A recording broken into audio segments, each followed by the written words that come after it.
വാർത്തകൾ ആദ്യമേ അറിയാൻ media Flix YouTube channel subscribe ചെയ്യൂ.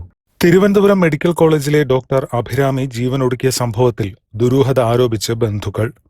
ഇന്നലെയാണ് മെഡിക്കൽ കോളേജിലെ റെസിഡന്റ് ഡോക്ടറായ വെള്ളനാട് സ്വദേശി അഭിരാമിയെ പേയിങ് ഗസ്റ്റായി താമസിക്കുന്ന ഫ്ളാറ്റിൽ മരിച്ച നിലയിൽ കണ്ടെത്തിയത്.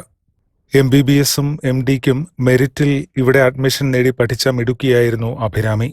അച്ഛന്റെയും അമ്മയുടെയും പ്രതീക്ഷയായ ഒറ്റമകൾ. അവളുടെ വിവാഹം ആഘോഷപൂർവ്വമാണ് 4 മാസങ്ങൾക്ക് മുമ്പ് വെള്ളനാട് നടന്നത്. ഭർത്താവ് കൊല്ലം സ്വദേശിയും ഡോക്ടറാണ്. ഇദ്ദേഹം മുംബൈയിലെ ESI ആശുപത്രിയിലാണ് ജോലി ചെയ്യുന്നത്. PG പഠനം പൂർത്തിയാക്കിയ അഭിരാമി 1 വർഷത്തെ ബോണ്ട് കാലയളവിലായിരുന്നു മെഡിക്കൽ കോളേജിൽ സേവനം അനുഷ്ഠിച്ചത്. തിങ്കളാഴ്ച രാത്രിയും കാഷ്വാലിറ്റിയിൽ ഡ്യൂട്ടിയിലുണ്ടായിരുന്നു. ഡോക്ടറുടെ ജാടയില്ലാതെ ആളുകളുമായി ഇടപഴകുന്ന വളരെ സിമ്പിളായിരുന്നു അഭിരാമി. മുന്നിലെത്തുന്ന രോഗികളോട് കരുണയോടെ പെരുമാറിയ ഡോക്ടർ. ആശുപത്രിയിലെ ജീവനക്കാർക്കും പ്രിയപ്പെട്ടവളായിരുന്നു അഭിരാമി.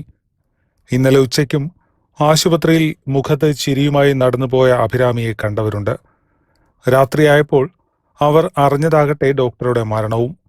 ഡിസംബറിൽ ഡോക്ടർ ഷഹന സ്ത്രീധന പ്രശ്നങ്ങളുടെ പേരിൽ ഇവിടെ ആത്മഹത്യ ചെയ്തിരുന്നു. അനസ്തേഷ്യ മരുന്ന് ഓവർഡോസായി കുത്തിവെച്ചാണ് അഭിരാമി ജീവനൊടുക്കിയത്. ഷഹനയും ഇതേ രീതിയിലാണ് മരണം വരിച്ചത്. എങ്ങനെ ഈ ഡോക്ടർ ഇത് സംഘടിപ്പിച്ചു എന്നതാണ് ഉയരുന്ന ചോദ്യം.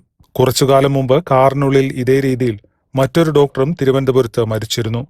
അതേസമയം അഭിരാമി ജീവനൊടുക്കാനുള്ള കാരണം കണ്ടെത്തണമെന്നാണ് ബന്ധുക്കളുടെ ആവശ്യം.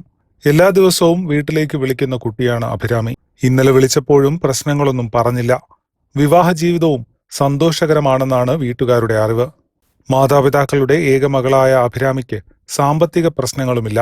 ഇന്നലെ കൊല്ലത്തെ ഭർതൃവീട്ടിലേക്ക് പോകുമെന്ന് സ്വന്തം വീട്ടിൽ അറിയിച്ചിരുന്നു.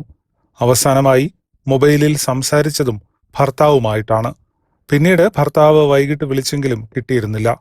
തുടർന്നാണ് വീട്ടുടമയെയും മാതാപിതാക്കളെയും അറിയിച്ചതും പരിശോധനയിൽ ജീവനറ്റ നിലയിൽ അഭിരാമിയെ കണ്ടെത്തിയതും. ജീവിതം മടുത്തെന്നും മരണത്തിൽ ആർക്കും പങ്കില്ലെന്നും എഴുതിയ കുറിപ്പ് കണ്ടെത്തിയിട്ടുണ്ട്. കുടുംബ പ്രശ്നങ്ങളാണോ കോളേജിലെ പ്രശ്നങ്ങളാണോ ആത്മഹത്യക്ക് പിന്നിലെന്ന് പോലീസ് അന്വേഷണത്തിൽ കണ്ടെത്തണമെന്നാണ് ബന്ധുക്കളുടെ ആവശ്യം.